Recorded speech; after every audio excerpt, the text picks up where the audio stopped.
Hello everyone, good morning সকলোকে মই জিমিনিয়ে মোৰ অন্য এটা ভিডিঅ'লৈ সকলোকে স্বাগতম জনাইছোঁ। কেনে আছে সকলো?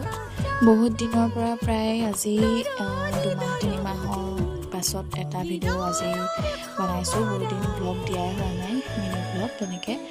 আৰু আজি ভিডিঅ'টো আৰম্ভ কৰি দিছোঁ ৰাতিপুৱাৰ পৰা। ৰাতিপুৱা সোনকালে শুই উঠি নিচিনা বিচনা পৰা নাই, হ'লেও মুখখন ধুনীয়াকৈ ধুই আহোঁগৈ। আপোনালোকে ভিডিঅ'টো ধুনীয়াকৈ শেষলৈকে চাই থাকিব। এইফালে চাহকাপ খাই পিনি মই ধুনীয়াকৈ বিচনাখন পাৰি ল'লোঁ। আজি যিহেতুকে আকৌ মই ডিউটি যাব লাগিব, সেইকাৰণে ডিউটি থকা দিনকেইটাত অকণমান লৰালৰিয়ে হয় আৰু ভিডিঅ' কৰিবলৈ বিশেষকৈ থাকি যায়।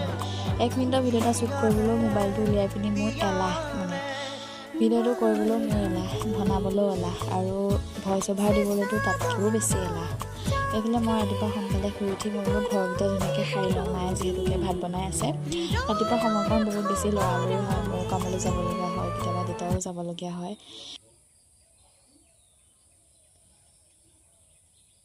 আলু আৰু পিঁয়াজ কাটি ল'লোঁ। এইফালে মই ডিউটিলৈ যাবৰ কাৰণে ৰেডি আৰু ইমানেই বেছি ৰ'দ দিছে।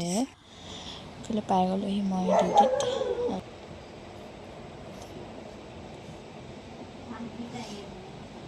আৰু ডিউটিৰ পৰা আহি আকৌ একেবাৰে ৰাতিৰ ভাত সাজতহে মই ভিডিঅ' কৰিবলৈ দেখিলে ন, ভিডিঅ' কৰিবলৈ থাকিয়ে গ'ল। আৰু এইফালে মায়ে দালি চব্জি আৰু এইফালে ডিম আলু পিটিকা, আমাৰ ঘৰত ডিম আলু পিটিকা থাকেই আৰু বহুত দিন হ'ল।